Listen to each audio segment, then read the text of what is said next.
if you listen to the show regularly, you'll know on a Tuesday we like to spend this hour in the company of one person, talk to them about their career, their life, and also take some calls during the hour. The number to call, 0345 6060 973. Well, I'm delighted to welcome Louise Casey for an hour. I've been trying to get you into the studio for an hour for at least 3 years, haven't I? And I've finally succeeded.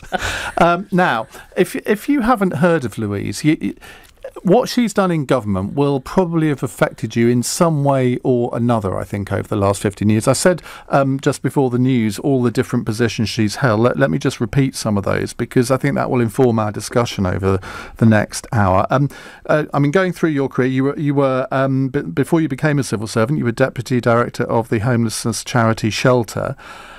Then you were made head of the Rough Sleepers Unit in 1999 by Tony Blair, became director of the National Antisocial Behaviour Unit in 2003. Did you invent the ASBO? I didn't invent the ASBO, but I promoted the ASBO. It was a little known thing. And then you headed the Respect Task Force. You became the UK's first Victims Commissioner. You were Director General of the government's Troubled Families Programme, and you led the inspection of children's services in Rotherham, which I suspect some people will want to ask you about. And David Cameron asked you to undertake a review of community cohesion and extremism, and you published that report in 2016. And then you left government. Was that a release or a relief? Bit of both, really, actually. So I only applied for the job as the Rough Sleepers are because, I was absolutely determined that we should capitalise on the change of government and build on actually everything that had happened under the previous government. People think that it was all just about New Labour, actually John Major, and actually it was George Younger, who was a superb housing minister, actually, just before that administration changed. So I only came in to do that, and then you sort of find yourself almost 20 years later still at it. And I just thought it was time. I genuinely thought it was time to... It was sort of post-Brexit. I felt everything had seized. The ability for people to be brave in terms of domestic policy making had gone. The attention was elsewhere. And I also felt I'd done enough. I'd done enough troublemaking for now. And you were a bit of a troublemaker, weren't you? Because you had a public profile, which for a civil servant was unusual. I mean, OK, you were heading up all of these different things, which I suppose inevitably gave you a profile. But you were quite a controversial figure. Yes, that would be true to say. I think that a lot of the issues that I've had to look at and wanted to look at are actually quite often the things that people don't really want to admit are happening, or they just want them to go away, or they think this is just about spending more money, or the uncomfortable truth of modern Britain, as it were. People don't always want to look at that and explain it. And so I think that's, and I do, and I did. And I think sometimes that gets you in a tricky position. And what I've always been fascinated by is that you've been in a succession of roles where people might think that that governments typically appoint sort of bleeding heart liberals to these roles.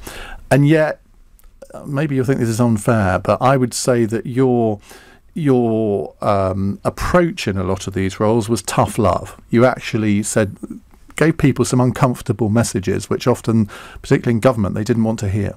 That's exactly right. I think you serve at the privilege of the people who are in politics. So I think it's always important to remember I have never had to go and get myself elected. And I think, you have to have a humility about that. So it's very unusual for me to be on a programme like this, talking like this. I'm only doing it now because I have left. But if I was still serving the Prime Minister or any Secretary of State, you're not the person that's the story. It's not about your opinion. And I think some of the people that came in and went as Tsars potentially blurred the boundary between, my view on everything in the world and my determination to be, you only have a view about what you're supposed to have a view about, which is your policy area. And when people ask you, so what do you think about this or what do you think of that? On the whole, you should shut up and just concentrate on what the public and what you're accountable for. I mean, the upside, Ian, is that probably in some of those roles, I have more power than a conventional civil servant or indeed sometimes minister. The downside is that Well, there aren't many downsides, actually, but the downside is that you take it. You know, I remember there have been a couple of moments I've been out there fronting a policy, antisocial behaviour orders being one of them, and you kind of look around and think, so where are the ministers? Because you must have got used to that over the years. I have got used to that over the years, and you sort of just have to get on with it, really. This whole concept of a Tsar, I think a lot of people are very suspicious of, because it's the sort of thing where if a politician's in trouble, the first thing they think of, action this day, let me appoint a Tsar, and then I can kind of step back and let them take all the flack. And I don't know if you felt that happen in some of the roles that you were performing, but here today we have calls from Sir Bernard Hogan, or Lord Hogan, how as he is now, says there should be a knife crime Tsar, and I did think you've got a bloody cheek. I mean, considering he was Metropolitan Police Commissioner for so long, and you'd have thought he ought to have had an idea of what to do, and now he wants to delegate it to a Tsar. No, I don't think they need a Tsar on knife crime, actually. I think Tsars only operate insofar as the type of model I had is I was actually a civil servant with the backing of a Prime Minister and a Secretary of State and other ministers, and basically I had a budget and we had a programme and we got on with the job. A lot of people that call themselves Tsars, and you're right, there've been a succession of people. I used to, we used to have a quiet laugh about this, that, Prime Minister would run into difficulty and they'd appoint a government of all the talents, or they'd make somebody a lord, and the next minute they think they're in Downing Street, and you think you will never see the Prime Minister again. It's like they come in with all this sort of, I need an office, I need a this, and actually they're just a fall guy or woman, because what they need is somebody to take the pressure out of something. So, I always think, if you get that call, anybody today, be careful to make sure that it's a proper thing that the government actually want to do. I think where ministers at the end of the day have to take responsibility for the policy that they're delivering. Somebody like me can accelerate that, it can develop it, and it can communicate why it's incredibly important in a very different way. But most of the time, you're just getting the job done. You're not on the wires, you're not talking to the media. In fact, you hide and you just get on with it and get on with it and get on with it. Do you have to be a bit of a battering ram as well? And I mean, okay, there are many polite people in Whitehall, but polite people tend not to get things done very quickly, whereas your reputation is, if I can put it this way, is a bit of a battering ram. Well, that's I'm trying to take that as a compliment, Iain. It was meant as one. Well, you don't. I mean, they never asked me to join the Foreign Office and the diplomatic service. That was never my calling. They didn't ever suggest that. So, but the jobs I've had are things like trying to make sure families that are completely screwing up are not screwing up, trying to reduce crime, trying to bring safety to communities. It's like, I'm not there to make it pretty for people. I'm there to get a job done. And I think that has won me detractors. Some people just don't like it. And other people think, great, bring it on. And the civil service, I had a tremendous backer in Jeremy Hayward, who's the Cabinet Secretary for a long time, who extraordinarily sadly passed away. But he was a silent backer in the corner that sometimes had to pick up the pieces where perhaps I'd, who the bloody hell is that woman? Who does she think she is coming in here telling us to do X, Y, Z? Well, there's a job to be done. And was there a lot of that? Because in the civil service in Whitehall, it's very sort of establishment driven. There are ways of doing things. And then that woman comes in and tries to upset the apple cart. Did you find a lot of that?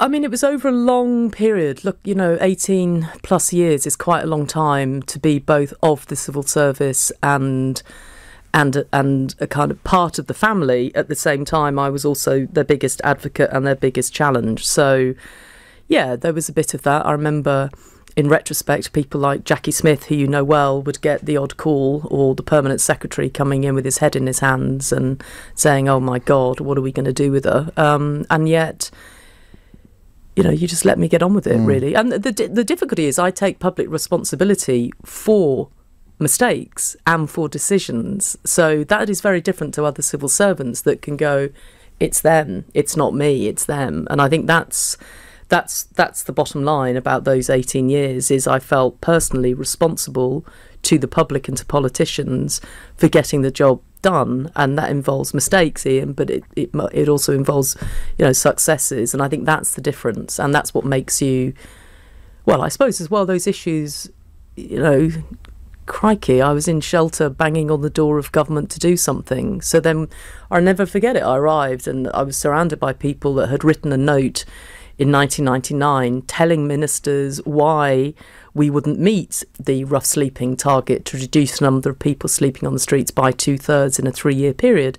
And they had done it out of the best of intentions to manage upwards about expectations. And I just looked round and I said, look, I may be young, I may be naive, but I am so in hell going to do this. And if nobody's with me, you need to find another job because we're going to do this. And it was a bit live and uncut, but, set the tone. Do you think that's what needs to happen now on knife crime? Because it seems to be Groundhog Day. Every few weeks there's a terrible incident. I mean, I hate even using the word incident because it doesn't seem powerful enough, but a terrible stabbing, a terrible murder. And we have the same arguments, we have the same discussions because nobody seems to have the answer apart from the places that have reduced knife crime. And it seems to me, why aren't we learning from these places? Which places do you actually think have reduced knife crime? Well, you look at what's happened. In fact, I've just written my column for the Eastern Daily Press this week. You've got Norfolk and Suffolk have reduced knife crime by 1/3 in the last year. Well, now there must be a reason for that, and it's because, part of the reason is they think in their areas it's all to do with drugs, so they've really cracked down on drugs. So that's one thing that they've done. You look at what happened we're always told in Glasgow. Where they've adopted a public health approach, which other places seem to be slightly reluctant to do, and I don't understand why. If they've reduced Glasgow from being the knife crime capital of the UK, there's still knife crime in Glasgow, but it's dramatically reduced. I think it was the highest rate in Europe, actually. It no longer is. So therefore, why isn't everyone heading up to Glasgow to learn from what they did? Well, I think there's been quite a few people heading up to Glasgow, particularly from London. So the Deputy Mayor for London, I know, and others went up there. But I thought you were going to say Chicago, and I was going to question that. No, I wasn't. But, I think the thing that is really interesting about what you've said is that part of the problem with where everybody is on knife crime is that they're not diagnosing what the problem is in the first place effectively enough. So that's going to be why the people in Norfolk and Suffolk might have actually, first of all, remember their numbers are smaller of what they're dealing with. But that said, all credit if actually what they've done is diagnose the problem. So I think it's really interesting. People are talking about health language. Well, you diagnose the problem and you look at how you can prevent. If you've got somebody that's overweight who's heading towards diabetes, you don't just script them with whatever it is they need to bring their blood sugars down. You also talk to them about their lifestyle and their health. Tell me about it. All of those things. Amen. Being a diabetic. And and I think that's where the sophistication is needed on knife crime.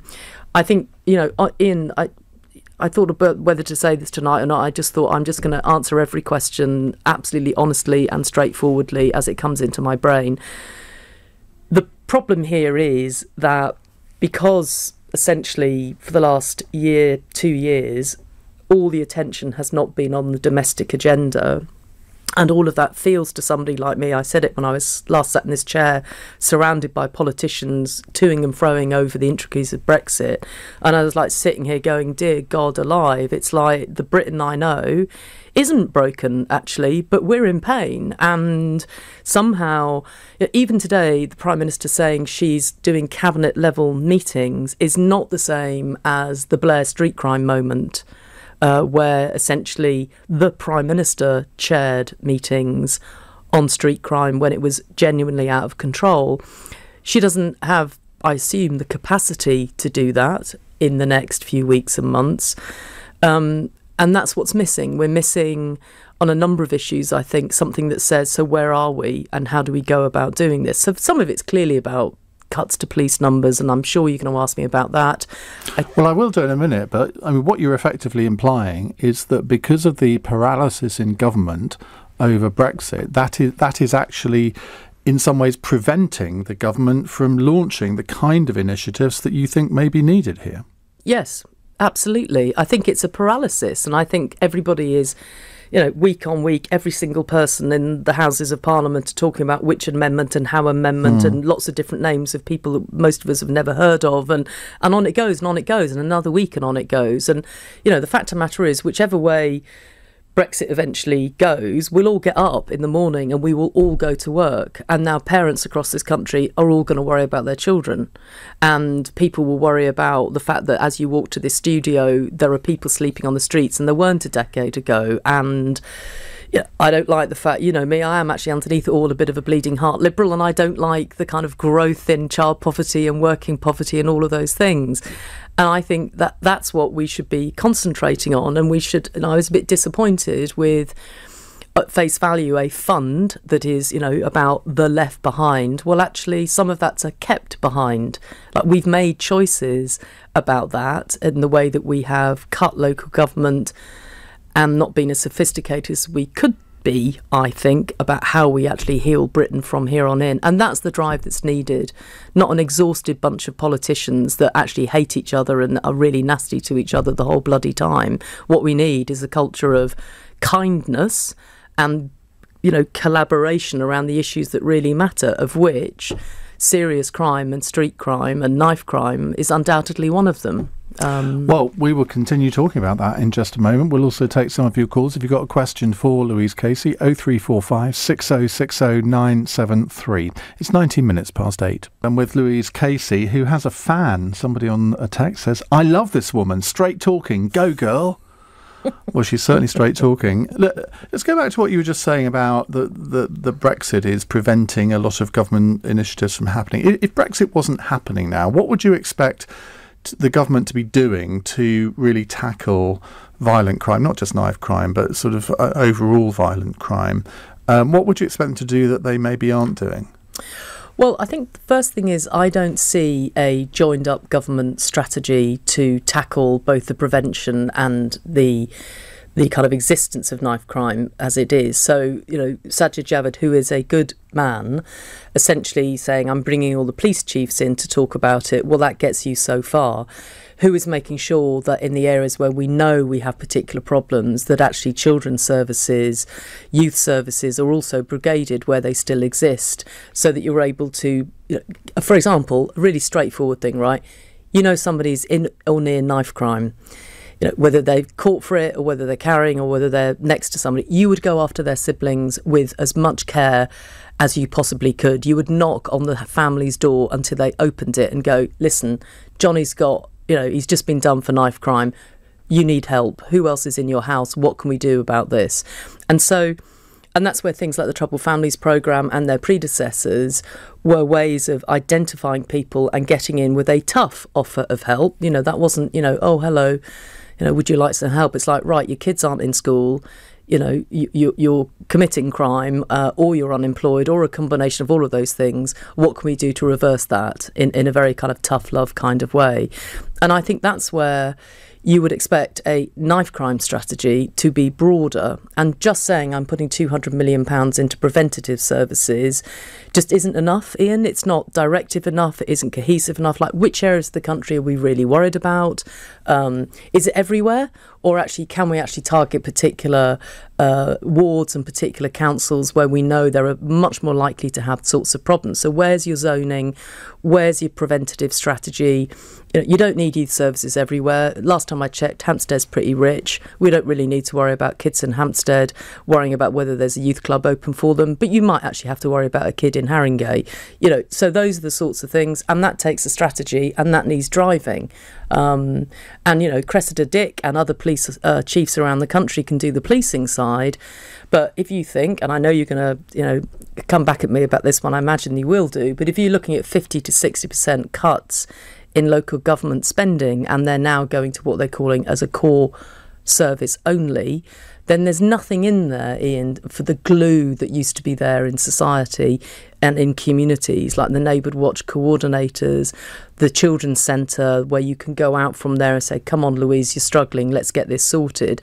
And I think those are the things that I think you would want from a government strategy. What do you make of the fact that you've had this argument, this public argument between the Prime Minister and Cressida Dick, where the Prime Minister says, well, there's no direct link between violent crime and the cuts in police numbers, and then Cressida Dick, sitting in exactly the chair you're sitting in this morning, said, oh yes, there is. Now, I mean, these are extraordinary times, aren't they? I mean, I thought that was extraordinary. I I wondered yesterday, like, where was the Director of Communications in Downing Street? So seriously, you let the Prime Minister go out and say there's no correlation, and everybody will miss that word direct, and most of us won't understand necessarily what correlation means 110%, like you're a scientist or a researcher, back in the Home Office. Basically, it came across as her saying there's no, that police cuts are fine, it's got nothing to do with the fact kids are dying. It's honest to God, Iain, whoever is supporting that woman is not doing a good enough job, because you just can't come out and say things like that when there are families struggling. She's presumably protecting her record, because the police cuts happened when she was Home Secretary.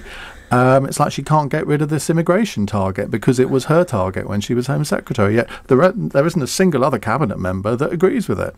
Well, and that we're struggling on. I mean, I was relieved that Amber Rudd has at least said, for example, on universal credit, which I have also talked about on this programme before, agree with the policy intention, really don't like its delivery.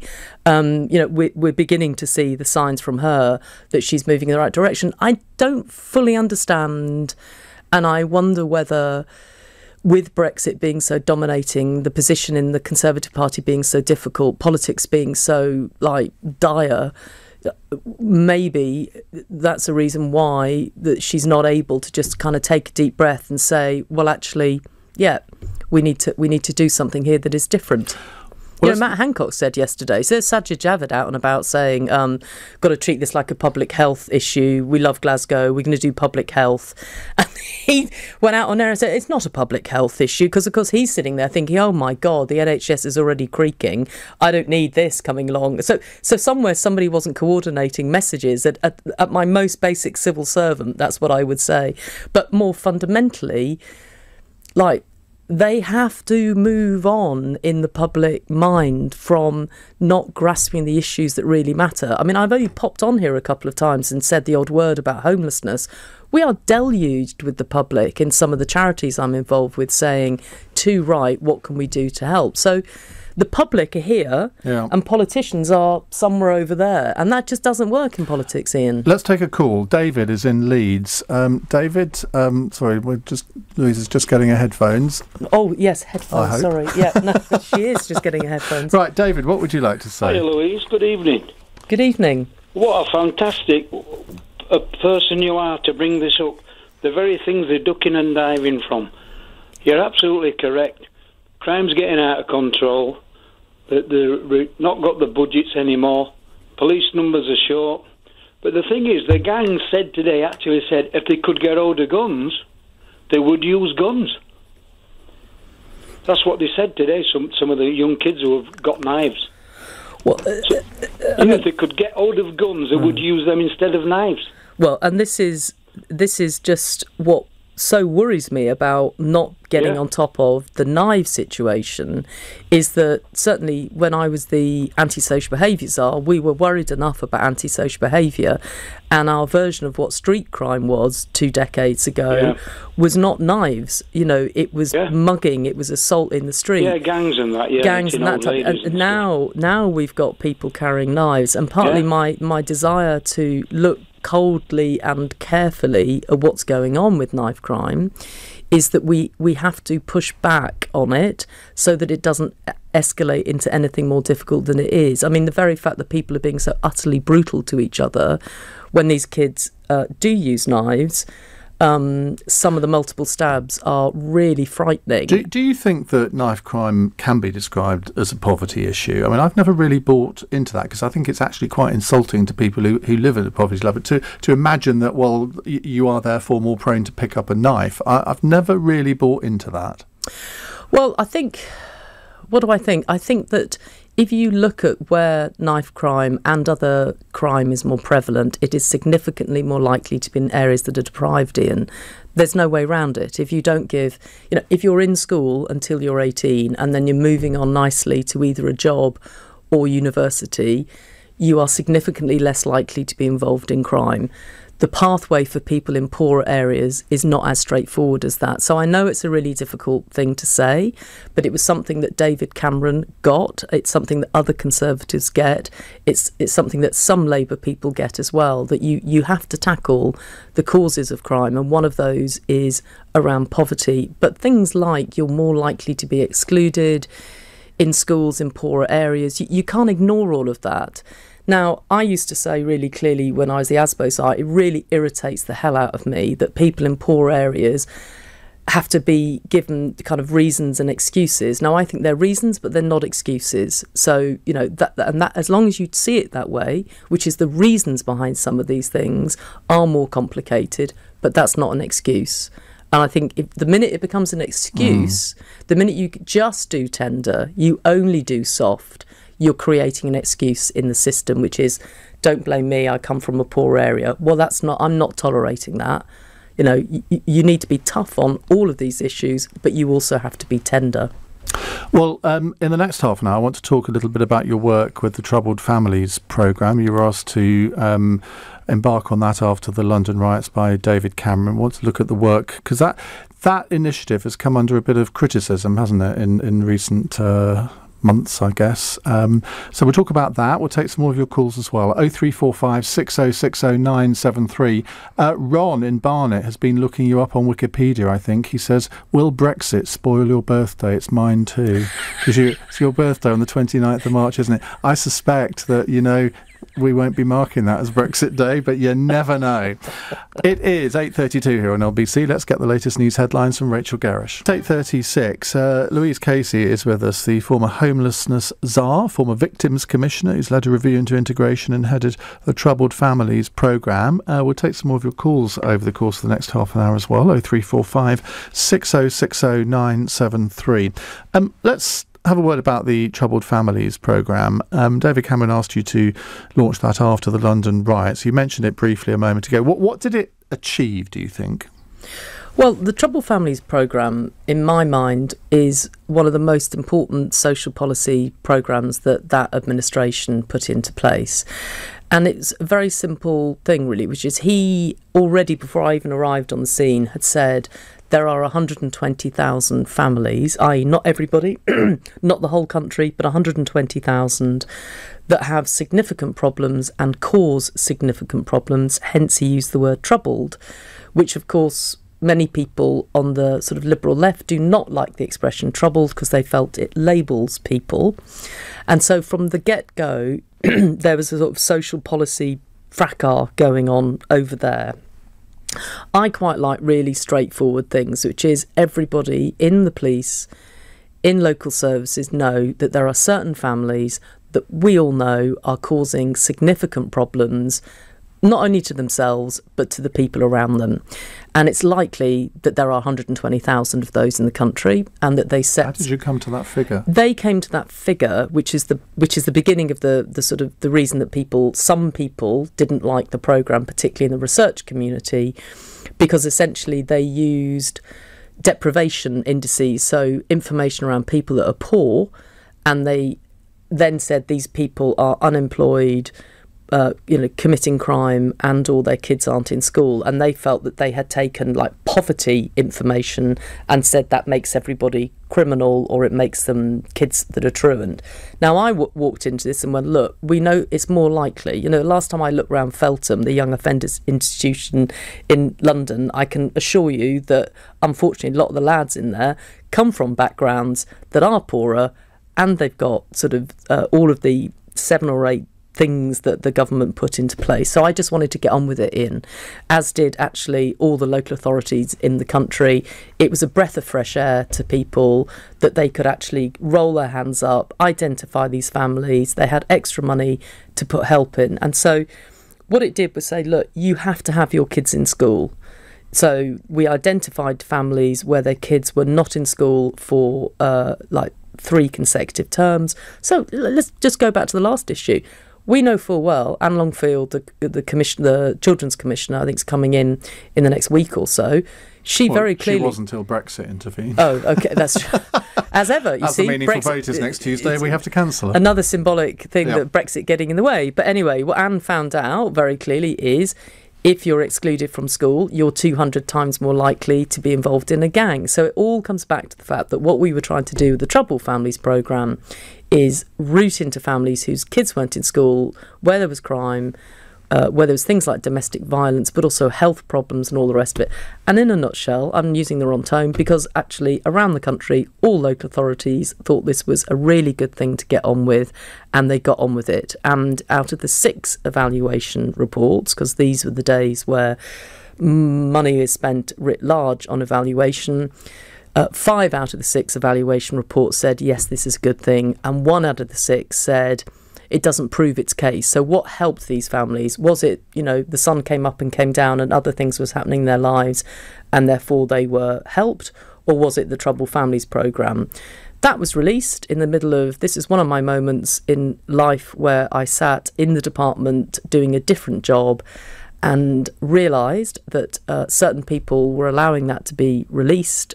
And so the media got hold of it. It was front page of the Times saying Troubled Families programme has failed. It was a terrible, terrible thing because it was not a failure. When you say certain people were allowing this to be released, who do you mean?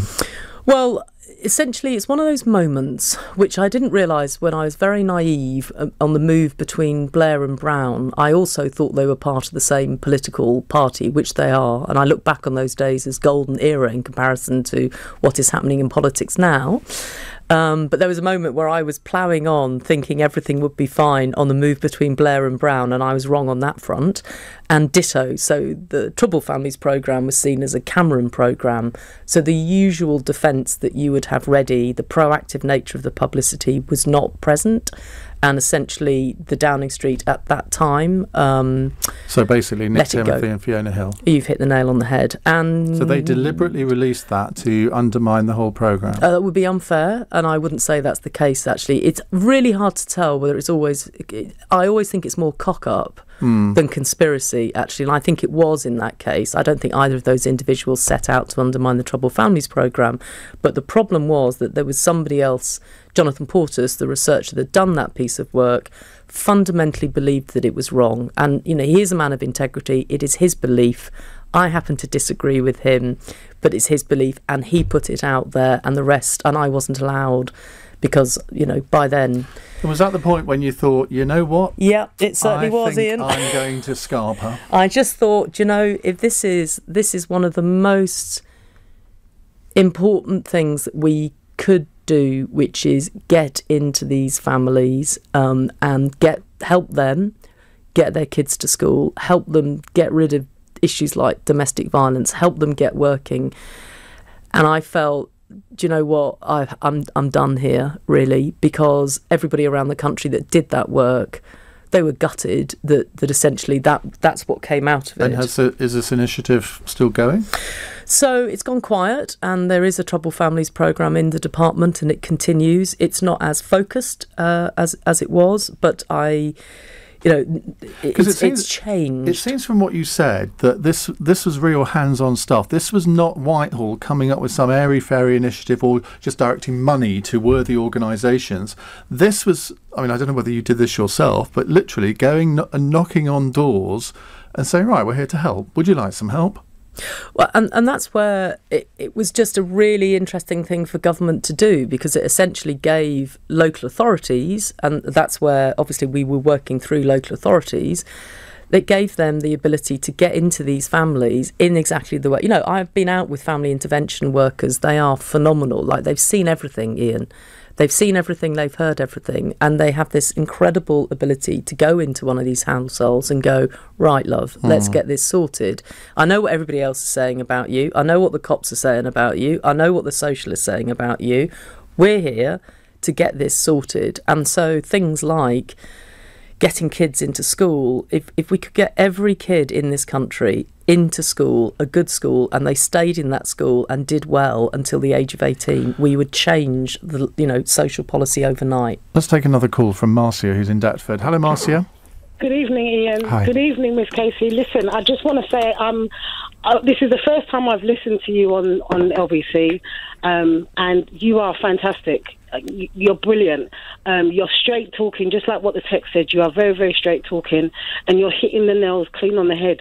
We are in a country that is suffering. We don't like each other. We've just got there's so many issues, there's so many problems. And as you said, the politicians don't care, because if they did, they would be talking about knife crime. I'm a black woman. I live in Deptford. I work in a primary school, and I see it. I see the distress of the young people. I try to support them, but I feel that they just do not like themselves. They don't know anything about their black history. They don't know anything about their culture. They don't know anything about themselves, and when they look in the mirror and what they see in the reflection, they don't like that reflection. They don't like themselves, and because they don't like themselves, when they're in school, when they're walking on the street and they see other black boys like themselves, the first thing they want to do is anger. They feel hatred towards themselves, hence they feel hatred towards each other, and that's why they're doing what they're doing. And that's why there's so much. Well, that's my personal view anyway. That's my personal. I think that's incredibly perceptive. I mean, I've never thought about it like that before, but it's so logical, isn't it? Well, yeah, and then with regards to black history, when they teach black history in school, it's either about slavery, it's not before. You know, they don't talk about the Menomotapa Empire. They don't talk about how the pyramids. They don't discuss things like that with the students. They don't make the students feel empowered. They don't make the students feel like they're worth of self. They've got a self-worth, and because of that, they just see hatred. And they, as I said, they don't know their culture.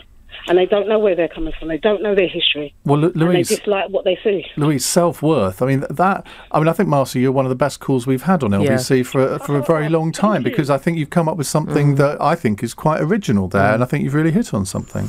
I mean, Marcia, that I couldn't agree more in that I think one of the things which I certainly feel and I see is an erosion of hope. Politicians use the word opportunity. I use the word hope. That sometimes when you're in an environment where like statistics, for example, in the integration review that I did, the one that really got me, there were lots of things in that review that got me, but one of the ones that got me is that even now, and I published in 2016-17, even at that point, in Britain, the United Kingdom, one of the wealthiest countries in the world, if you're young and black and male between the age of 18 and 25, the unemployment rate is 35%, as opposed to 19% in their white counterparts. Is it any wonder that these lads are coming out of schools in places like Deptford without hope?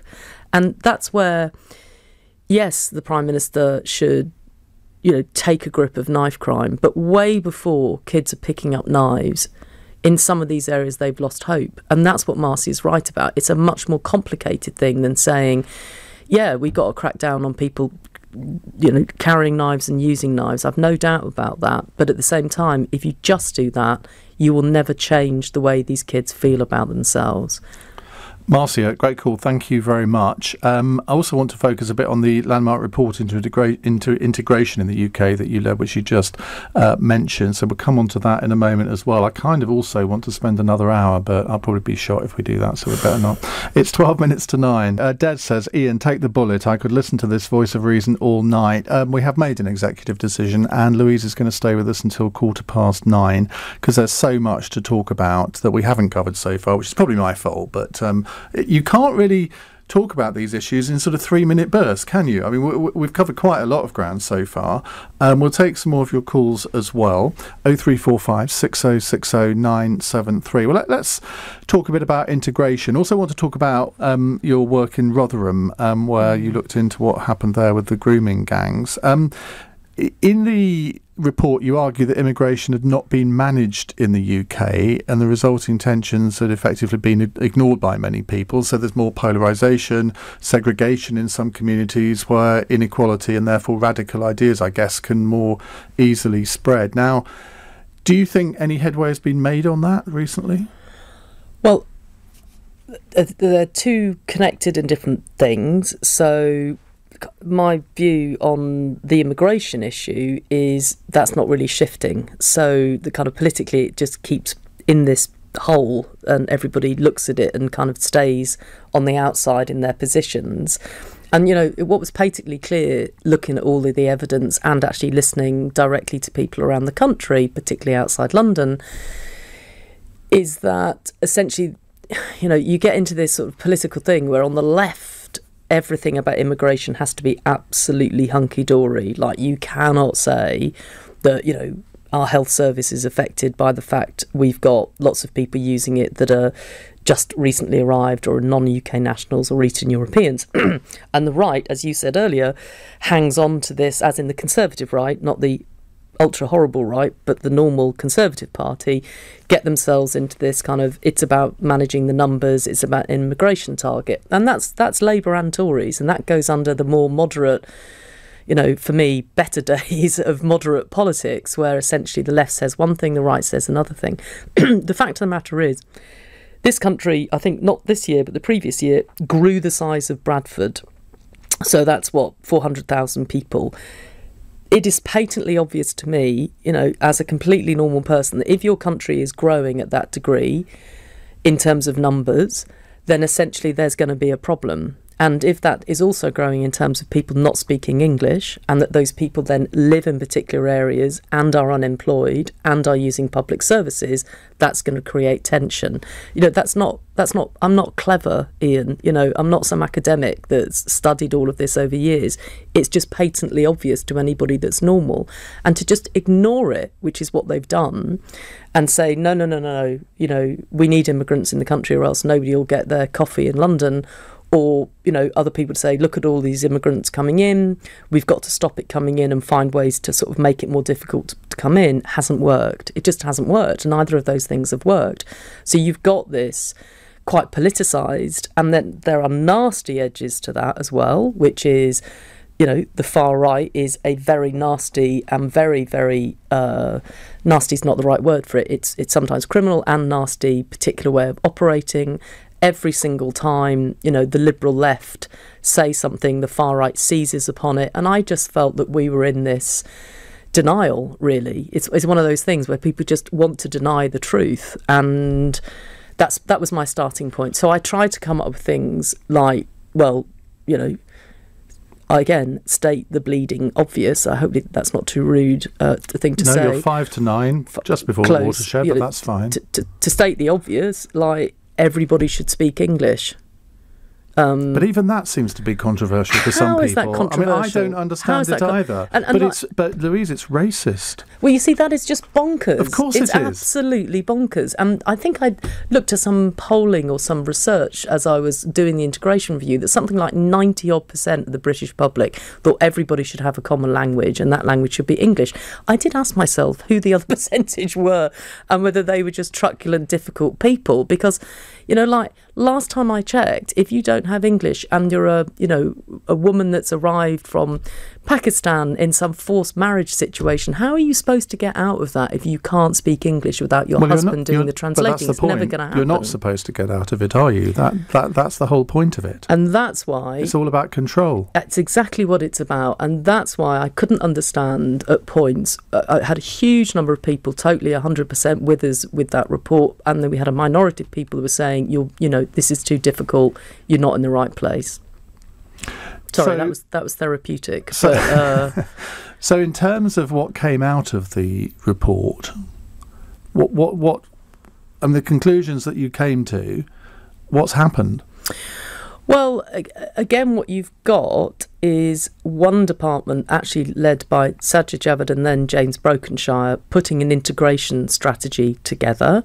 And they have we started a pilot for language for particularly women of varied backgrounds, actually, which was proved to be working because it targets them through community groups and through different ways. It doesn't just say, hello, come and speak English at the local college. It's more sophisticated than that. So they are doing things in that place, and that's good. And I said at the time, that's great. Whether I think that is enough to deal with this big systemic cultural issue we've got within this country, which is we don't really know where we are in terms of immigration and integration. My only hope is that that is one thing that Brexit will actually sort, that post-Brexit, there should be a scenario where we have an immigration system which is sort of goes across the divide. We will be able to, everybody that is here, great, you're here, now you have to speak English, we're going to make that possible for you. So that in a way there's an opportunity there with Brexit to actually try and think, let's get this a bit sorted. I'm obsessed with speaking English, but there are other things in that sort of there's way. a danger though, isn't there? Because a lot of people who voted Brexit, immigration was one of the reasons that they voted. So for some people it was the main reason. I've always said that these people are going to be incredibly disappointed because Brexit is not going to reduce the number of people who come to this country. If the economy does, as Brexiteers hope it will, expands and all the rest of it, we're going to need more immigrants because we virtually have full employment in this country already. So it's not going to come down to the tens of thousands. It was never going to, and they've been sold a bit of a pup on that. Well, I mean, isn't that though in why this thing has to be managed much more effectively than it is? So does everybody arriving have exactly the same rights as everybody that's lived here? Am I able to get a house within 1 to 2 years on the council waiting list alongside the people that have been here for 5-10 years? I mean, those are the things that people are going to have to be very, very careful about. At the moment, EU citizens have completely equal rights to everybody else, and so, for example, this is a really, again, I come from this with the spirit of kindness and goodness, that I don't like the far right and I don't like the way people are anti other human beings, because I think part of the problem with this is because it isn't sorted, it breeds unkindness. The sort of thing that Marcia talked about is also about people being unkind to each other. But you can't shy away from the fact that a fifth of all homelessness acceptances in local authorities, which has doubled, are now people who are non-UK nationals. So politicians are going to have to get, whether they see it as a nettle or whether they see it as a dock leaf, and they're going to have to hold it and they're going to have to get it sorted.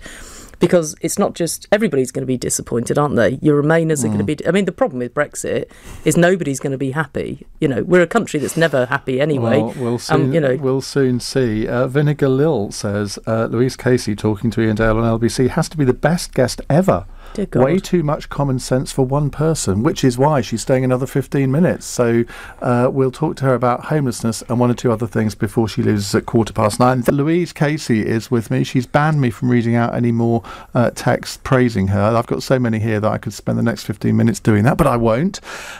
Let's move on to talk about homelessness, because that's where you kind of first went into government in 1999. But let's look at it from the perspective of today. There was a time when homelessness seemed to be on the decline. I look at it through my years at LBC, and every night when I go to Charing Cross Station, when I leave the studio, there is a guy sort of lying on the pavement in the same place every single night. He's been there all the time, but it's undoubtedly true that particularly in London, and it does seem to be a particularly London phenomenon, that the number of homeless people has increased exponentially over the last few years. Now, that hasn't happened everywhere, but why is it such a problem in London? I think it's not only in London, actually. So if you look at the statistics, I think you'll find that central Manchester, for example, Manchester City, has been going up. Birmingham is also not heading in the right direction in terms of the number of people forced to or using the streets overnight. So I think where you have large conurbations, that's where there was a survey out recently that showed that many big cities actually had shown a decline. So the government's latest statistics that were released recently show that where they have taken action in certain areas, they've reduced overall by 2%. That's 74 people nationally. And I think even James Brokenshire, not even actually, he's like one of the world's good guys, James himself would be the person that would say, listen, I'm not overdoing this. I'm glad we've stabilised it. It's not going up. But he's not standing there saying, I've cured homelessness. So I think, Ian, that the thing is, this is another example of where, sometimes when something is seen as successful, then you think you can cut it or you can change it. So Blair government put significant money, cross-government activity into both preventing rough sleeping, so it looked why people were coming on the streets in the first place. So we did stuff, bless her soul, Tessa Jowell, phenomenal on trying to change the way kids were released from care and changed not only their rights but the packages of care and all of those things. I remember walking over on my own and she went, haven't you got somebody with you? And I went, no. And she went, oh my God, Louise, you've got to get used to being a civil servant. You need to bring people. She used to tell me how to behave in a fantastic way. She did that to me. Well, what a woman. What a woman. Absolutely. We did things like put advice centres into prisons so that when people were being released from prison, they weren't released to the street, that essentially you could tell which prisons released on a Friday to homelessness, which released on a Monday to services. It was quite forensic. This predates kind of Afghanistan and Iraq, where actually we had a different attitude towards ex-service people. It was much tougher. We were less kind towards ex-service people. We thought that they should be able to take care of themselves. A hostel very, very near here in Endell Street that I worked in for a while, before the Homelessness Tsar job, 2/3 of the occupants of that hostel were people that had served in our armed forces. 2/3? 2/3. Endell Street Hostel, run by St Mungo's. And I wonder what the proportion would be now. It would be a lot less. It would be a lot less. And so I think that part of the thing is to prevent rough sleeping, and I think that we've lost our grip of the prevention. And then the second thing is you actually have to get the right solution to people on the street, which I have to say, there is a part, and they cannot do this because they have not got a grip of what's happening overnight, and they've got too many people that are sleeping on the streets because they've got nowhere else to go, or they have multiple problems. But actually there's also a daytime issue that is sometimes different. So I often come out in this area near your studio as well, and I see people that are, alive on drugs, as it were. They're begging, they're very proactive in going after people in the street, trying to get money and those sorts of things. So in my view, you need quite a sort of clear approach to people sleeping who are homeless overnight, and you need to be clear about who is out during the day and why they're using the streets. And where we got to was quite a sort of tough love approach, to use your language, which is we were pretty tough on people that were just begging when we knew that we had the right approach to people sleeping on the streets and we could help them. So the numbers dropped. I mean, the last street count in 2003, I think, was around 400. That's a snapshot street count, but it's now 4,000 and something or other. Because there was a time that the City of Westminster Council would say, look, there is no need for anyone to sleep rough because we have the beds, we have hostels, anyone can come and sleep in them. Now, I don't know whether they still say that now because of the numbers, I suppose. No, I don't think Nikki Aitken, who's the leader of Westminster Council, and again, is a woman who is just trying to sort this out. I mean, she's leaving politics out. This isn't about left or right. Westminster Council are trying to do the right thing. But, there are some really, again, I might as well say there are some tricky issues in there, which is when that street count happened, there was a significant number of the Roma population within the Westminster count, a good portion of those who, have no recourse to public funds, are stuck on the street and they're not going anywhere. So again, if we want to sort out homelessness, we have to sort out some of the difficult issues, as well as sorting out the fact that the government has totally and completely since 2010 taken its eye off the ball, if I'm being gentle, or just thought this isn't what we're going to do.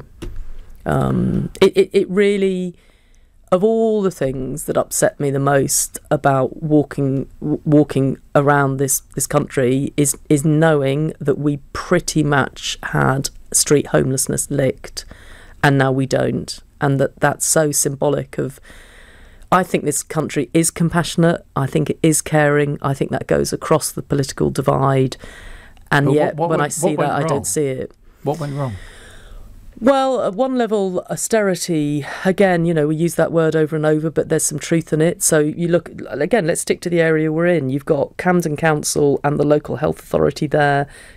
They pulled funding for drug, alcohol and mental health beds. You've got number of hostels and the number of bed spaces reducing. In places like the City of Manchester, the number of beds came down by 200 to 300. Is it any wonder? You kind of need beds if you have a homelessness problem.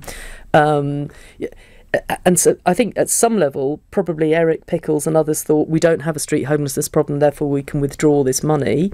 Or it was a kind of hear no evil, see no evil, speak no evil, because this has gone up literally year on year on year from 2010. And again, it's one of those things that if any government, but if the Conservative government that's currently in power wanted to take some action, it's a very obvious one to actually say, no, do you know what? Post-Brexit, we are going to do something about this. It's a sign of our compassion as a nation. It's not an unsolvable problem, Ian. And if they said to you, well, look, you've done it once, can you come back and do it again? What would you say? I'd have a long, hard think about it. I mean, I listened to Bernard Hogan Howe on the radio this morning basically saying gives a job as the knife crime czar, and I thought, oh, don't do that. It's not very becoming. And so, you know, I'm not in the business of repeating those things, really. So I think the government would have to make up their mind, and there are plenty of people. We know how to sort out rough sleeping. We know how to do homelessness. I'm not the only person in Britain who could help them with that. But what now for you? I mean, you've spent all these years in government. What would you like to do now? Because, to my mind, you ought to be in the House of Lords. I think you'd look great in ermine. I'm already a dame.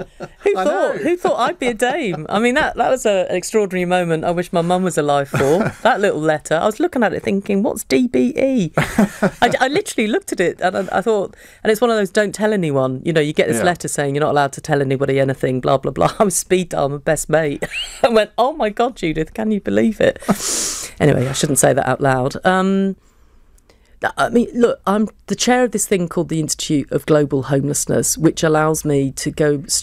we have created 12 different cities across the globe, from like Sydney in Australia, Santiago in Chile, Chicago, Edmonton in Canada, Glasgow, Greater Manchester here, Brussels, where I'm working with all of those cities to try and actually sort out homelessness. And that, for me, feels right, Ian, to help do that.